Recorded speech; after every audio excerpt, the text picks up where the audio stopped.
प्रीती, आवाज इंडिया मराठीमध्ये आपल्या सर्वांचं स्वागत आहे। तर नजर टाकूया आजच्या महत्त्वाच्या घडामोडींवर।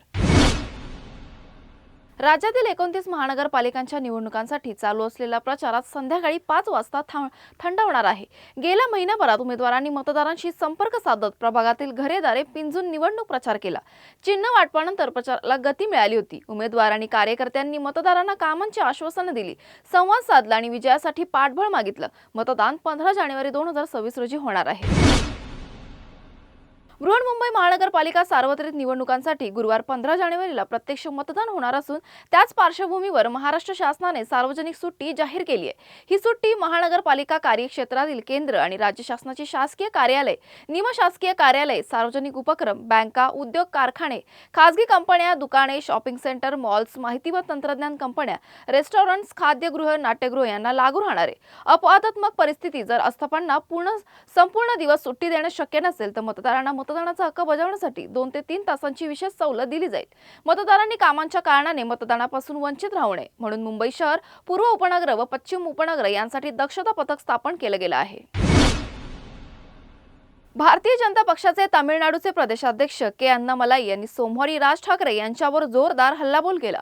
त्यांनी मनसे प्रमुखांना मुंबईत येण्यापासून रोखून दाखवण्याचं आव्हान दिलं। याआधी राज ठाकरे यांनी अन्नामलाई यांना रसमलाई असा उल्लेख करत मुंबईच्या मुद्द्यांवर बोलण्याचा अधिकार आहे का असा सवाल उपस्थित केला होता। अन्नामलाई यांनी त्यावर प्रत्युत्तर दिलं। दरम्यान शिवसेना ठाकरे गटाचे खासदार संजय राऊत यांनी सोशल मीडियावर पोस्ट करत रसमलाई इफेक्ट म्हणत भाजप प्रदेशाध्यक्ष रवींद्र चव्हाण यांचा महायुती सभेत दाक्षिणात्य पद्धतीची लुंगी घालून आलेला फोटो शेअर केला आहे। राऊत म्हणाले की गुडघ्याला मार लागलाय म्हणून लुंगी, मग मराठी लेंगा घालता आला असता असं म्हटलं आहे।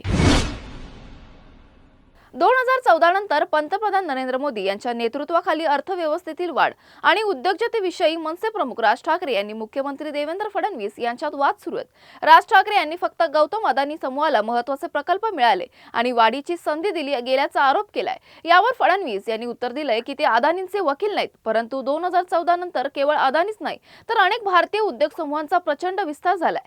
त्यांनी टाटा, HDFC, इन्फोसिस, आदित्य बिर्ला, सन फार्मा आणि इतर कंपन्यांच्या उत्पन्न वाढीचे आकडे देत देशातील आर्थिक वाढ आणि नव्या उद्योजकतेची उदाहरणं मांडली। फडणवीस म्हणाले की उद्योजकांना संधी नाकारली तर ते लगेच दुसऱ्या ठिकाणी गुंतवणूक करतात। याकडे देवेंद्र फडणवीस यांनी लक्ष वेधण्याचा प्रयत्न केला। राज्यातील 29 महानगरपालिका निवडणुकांच्या धामधूम सुरू आहेत। मतदानापूर्वीच राजकीय वातावरण चांगलंच तापलंय। निवडणुकीच्या आधी ठिकठिकाणी राडे आणि पैसे वाटपाचे आरोप समोर येत आहेत। डोंबिवली पूर्वेकडील तुकाराम नगरमध्ये भाजप आणि शिवसेना शिंदे गटाच्या कार्यकर्त्यांमध्ये तुंबळ हाणामारी झाली, ज्यात दोन्ही गटांचे 4 जण जखमी झाले। शिवसेना उमेदवार नितीन पाटील यांनी हे आरोप फेटाळून लावले असून उलट भाजप कार्यकर्ते पैसे वाटपाना पकडले गेलेत। पोलिसांनी घटनास्थळी तपास सुरू केला आहे। दोन्ही पक्षांनी पोलीस ठाण्यासमोर ठिय्या आंदोलन केलं। वरळी विधानसभा मतदारसंघातील प्रभाग क्रमांक 193 मध्ये शिवसेना ठाकरे गटाचे उमेदवार हेमांगी वरळीकर यांच्या पती हरीश वरळीकर यांनी महिलांना पैसे वाटले असल्याचा आरोप विरोधकांनी केलाय। माजी शाखा प्रमुख सूर्यकांत कोळी यांनी हा व्हिडिओ समोर आणलाय। जळगाव प्रभाग क्रमांक 11 मध्ये शिवसेना शिंदे गटाच्या उमेदवारांकडून पैसे वाटप होत असल्याचा व्हिडिओ व्हायरल झालाय। अपक्ष उमेदवारांनी जिल्हाधिकाऱ्यांकडे तक्रार केली। शिवसेना महिला आघाडी जिल्हा प्रमुख सरिता माळी यांनी सांगितलं की प्रचार रॅलीमध्ये काम करणाऱ्या बचत गटाच्या महिलांना रोजंदारीचे पैसे दिले जात होते आणि मतदारांना पैसे वाटले नाहीत। व्हिडिओच्या चुकीच्या पद्धतीने बनवला गेला असल्याचं असं त्यांनी म्हटलं आहे। नवी मुंबई महानगरपालिका सार्वत्रिक निवडणूक 2026च्या पार्श्वभूमीवर रिपब्लिकन सेना पक्षाचे अधिकृत उमेदवार दीपक पहुरकर यांच्या प्रचार सभेला मोठा प्रतिसाद मिळालाय। सभेचे प्रमुख पाहुणे आनंदराज आंबेडकर होते। सभेत आंबेडकर यांनी संविधान, सामाजिक न्याय, वंचित घटकांचे प्रश्न आणि स्थानिक स्वराज्य संस्थांमध्ये प्रामाणिक नेतृत्व यावर भर दिला। दीपक पहुरकर यांनी मूलभूत सुविधा, रोजगार, आरोग्य, शिक्षण तसेच कामगार व वंचित समाजाच्या प्रश्नांवर प्राधान्य देण्याचं आश्वासन दिलं। सभेला रिपब्लिकन सेना पदाधिकारी, कार्यकर्ते आणि नागरिक मोठ्या संख्येने उपस्थित होते।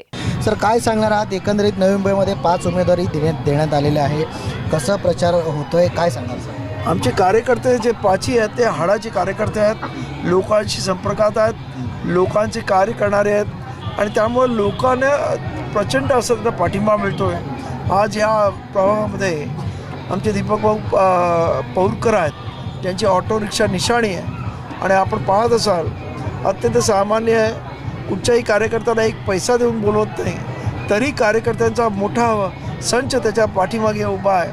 आपल्याला माहिती आहे की नवी मुंबईमध्ये पैशाचा पाऊस पडत असतानासुद्धा एक संभाजी ब्रिगेडचे कार्यकर्ते, रिपब्लिकन सेनेचे कार्यकर्ते आणि एकंदरीत जे जे लोकशाहीवर विश्वास ठेवणारे आहेत अशी सर्व मंडळी आज या इथे दीपकभाऊ पोहरकरांबरोबर आहेत आणि त्यामुळं त्यांची जो ऑटो रिक्षा निशाणी आहे त्याच्यावरती भरघोस मतदान होऊन ते निवडून आल्याशिवाय राहत नाही अशी माझी कल्पना आव्हान. वसई विरार महानगरपालिकेच्या निवडणुकीच्या पार्श्वभूमीवर भाजप शिवसेना महायुतीने प्रचाराला गती दिली आहे. या प्रचारात आमदार मैथिली ठाकूर स्वतः मैदानात उतरल्या असून महायुतीच्या अधिकृत उमेदवारांसाठी शहरातील नागरिकांशी संवाद साधला. प्रचारात ठाकूर यांनी विकास, सुरक्षितता आणि मूलभूत सुविधा हे मुद्दे मांडले. त्यांनी नागरिकांना नैतिक, स्वच्छ आणि विकासाभिमुख उमेदवार निवडा असं आवाहन त्यांनी केलं.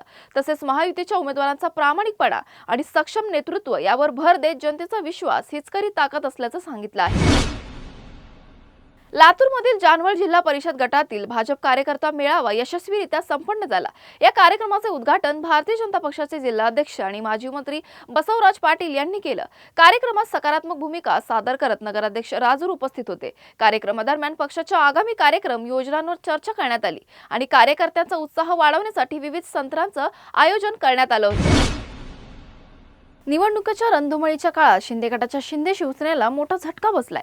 वसई विधानसभा समन्वयक आणि निस्वार्थी समाजसेवक गणेश सखाराम सुळे यांनी बहुजन विकास आघाडीत अधिकृतरित्या प्रवेश केलाय.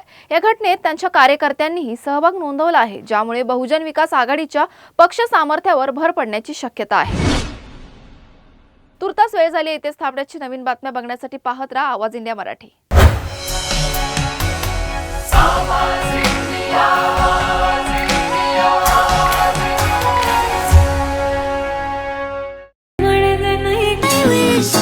थांबा.